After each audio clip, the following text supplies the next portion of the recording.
Welcome back to our channel. तो हाल ही में सरकार ने advocates amendment bill 2025 lay down करा है और इस बिल में कुछ संशोधन करे हैं। अब ये संशोधन क्या हैं और क्या ये एडवोकेट्स के लिए एक पॉजिटिव रिजल्ट देंगे या एक नेगेटिव रिजल्ट देंगे, क्या इम्पैक्ट पड़ेगा इस बिल का, आज की इस वीडियो में हम इन्हीं चीज़ों को डिस्कस करने वाले हैं। हम एडवोकेट्स एक्ट के कुछ एग्जिस्टिंग प्रोविजंस और जो नए प्रोविजंस डाले जाने वाले हैं उनको डिस्कस करने वाले हैं और इनका क्या इम्पैक्ट पड़ेगा ये भी देखेंगे। तो सबसे पहले सेक्शन 4 जो बात करता है बार काउंसिल ऑफ इंडिया के बारे में। जो बार काउंसिल है वो एक रेगुलेटरी बॉडी है एडवोकेट्स के लिए और बार काउंसिल ऑफ इंडिया के पास सोलली सारी पावर थी रूल्स और रेगुलेशंस बनाने के लिए, गवर्नेंस से रिलेटेड, एडमिनिस्ट्रेशन से रिलेटेड वर्क करने के लिए। बार काउंसिल ही पूरे एडवोकेट्स का एक तरीके से करता धरता थी। पर अभी इसमें एक प्रोविजन इंसर्ट करा गया है इस सेक्शन के अंदर जो कि ये कहता है कि बार काउंसिल में not more than 3 members nominate करे जाएंगे सेंट्रल गवर्नमेंट द्वारा, जो कि बार काउंसिल का पार्ट बनेंगे। तो इससे क्या समझते हैं हम कि गवर्नमेंट का इंटरवेंशन रहेगा बार काउंसिल में। जो इनकी कमेटी होगी उसमें सरकार द्वारा भेजे गए नॉट मोर देन 3 मेंबर्स तो होंगे ही होंगे। नेक्स्ट देखते हैं सेक्शन 35A। ये एक बहुत ही ज्यादा निंदनीय प्रोविजन बन रहा है एडवोकेट्स के बीच में, क्योंकि ये एडवोकेट्स की पावर को रोकता है, उनके राइट को रोकता है जो कि स्ट्राइक से रिलेटेड है। पार्लियामेंट ने इसको इस वजह से लेके आया गया है क्योंकि उनका ये कहना है कि जुडिशियल वर्क जो है वो अफेक्ट हो जाता है एडवोकेट्स की स्ट्राइक की वजह से। तो ये प्रोविजन कहता क्या है कि कोई भी एडवोकेट जो है या जो मेंबर्स हैं एसोसिएशन के, वो कोई भी बॉयकॉट नहीं करेंगे जिसकी वजह से कोर्ट का काम रुक जाए, कोर्ट की वर्किंग रुक जाए या फिर कोई भी कोर्ट की फंक्शनिंग में ऑब्स्ट्रक्शन क्रिएट हो कोर्ट की प्रीमाइसेस के अंदर। और अगर ऐसा एडवोकेट्स करते हैं या फिर कोई भी एसोसिएशन मिलके ऐसा कुछ करता है कोर्ट के अंदर तो उसको एक मिसकंडक्ट माना जाएगा और डिसिप्लिनरी एक्शन लिए जाएंगे। किसके अगेंस्ट? एडवोकेट्स के अगेंस्ट।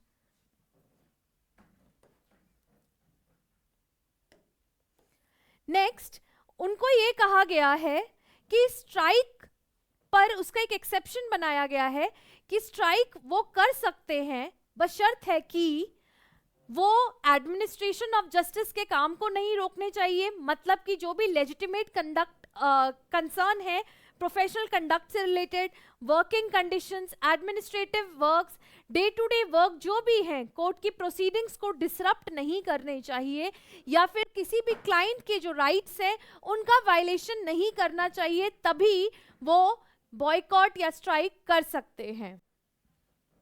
इसलिए एक स्पेशल ग्रीवांस कमेटी भी बनाई गई है और इसमें स्पेशल ग्रीवांस कमेटी जो है उसमें फॉर्मर जज ऑफ द सुप्रीम कोर्ट होंगे या फिर कोई भी chief justice of the high court होंगे, कोई भी 2 रिटायर्ड हाई कोर्ट के जजेस होंगे, एक सीनियर एडवोकेट होंगे, 1 मेंबर ऑफ द BCI होंगे और ये सारी चीजें हैं। और ये लोग क्या करेंगे? ये लोग इंक्वायर करेंगे कोई भी अगर एलिगेशन या फिर कंप्लेंट आती है करप्ट प्रैक्टिसेस को लेके या मिसकंडक्ट को लेके, मेंबर ऑफ बार काउंसिल को लेके, अगर उसकी जो ड्यूटीज थी वो उनको पूरा नहीं करता है तो प्रॉपर इंक्वायरी करी जाएगी, कमिटी बनाई जाएंगी और फर्दर प्रोसीडिंग्स करी जाएंगी।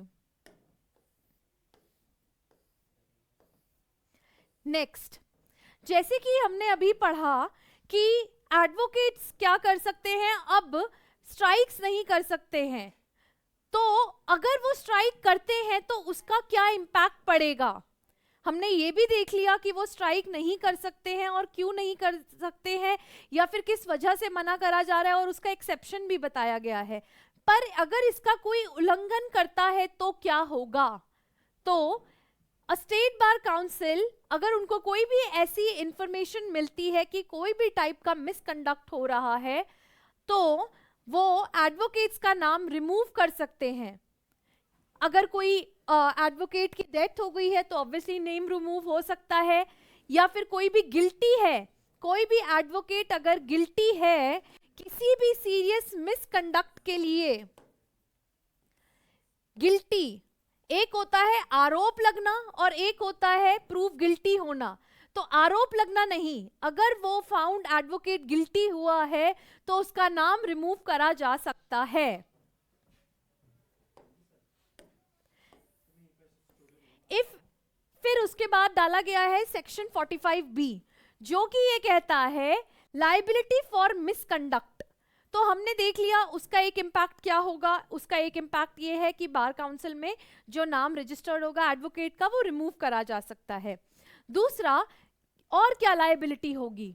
अगर किसी भी क्लाइंट को कोई भी नुकसान होता है किसी एडवोकेट के वजह से, और वो नुकसान जानबूझ के करा गया है या फिर कोई मिसकंडक्ट है एडवोकेट का, तो जो भी वो क्लाइंट है जिसका उस एडवोकेट की वजह से नुकसान हुआ है, वो कंप्लेंट कर सकता है एडवोकेट के अगेंस्ट। किस लिए? क्योंकि जो एडवोकेट के एंड से उसको लगा है कि कोई मिसकंडक्ट हुआ है, और एप्रोप्रिएट प्रोसीडिंग्स चलेंगी उनकी जो भी प्रिस्क्राइब करी गई हैं बार काउंसिल द्वारा, ये डिटरमिन करने के लिए कि एडवोकेट की क्या लायबिलिटी उसमें आ रही है या नहीं आ रही है।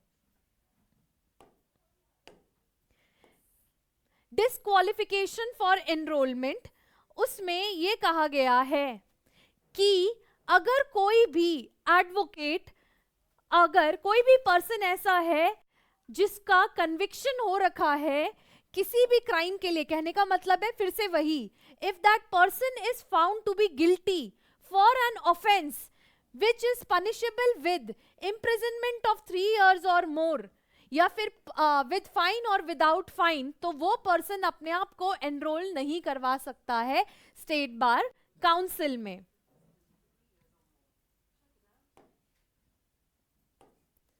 Next, removal of the name from state bar council.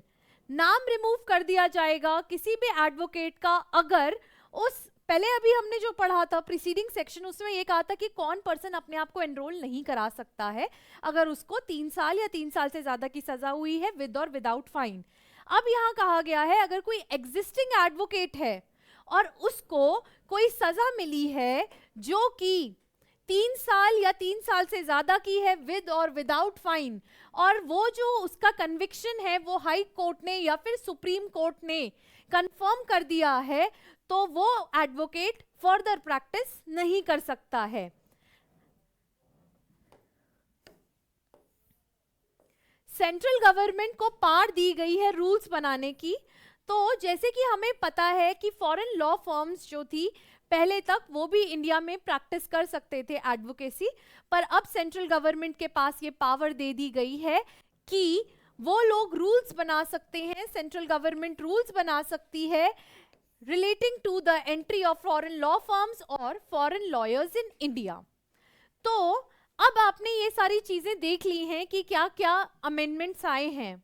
ये एक 98 पेज का जो बिल है वो प्रेजेंट करा गया है, और 28 फरवरी तक का सरकार ने सबको टाइम दिया है to the citizens of India कि वो लोग अपनी राय दे सकते हैं इस अमेंडमेंट से रिलेटेड, उनको क्या क्या चीजें लग रही हैं जो सही है, क्या क्या चीजें जो उन्हें लग रही हैं कि उन्हें गलत लग रही हैं। हर कोई अपना अपना जो भी उनका पर्सपेक्टिव है इस अमेंडमेंट को लेके, या उन्हें लगता है कि इसमें ये चीज नहीं, ये चीज ऐड होनी चाहिए, ये चीज रिमूव होके ये चीज फर्दर इस तरीके से ऐड होनी चाहिए, जो भी उनके रिकमेंडेशंस या सजेशंस हैं, हर किसी को ये पावर दी गई है कि वो लोग अपने रिकमेंडेशंस फर्दर सरकार तक पहुंचा सकते हैं थ्रू मेल आईडी।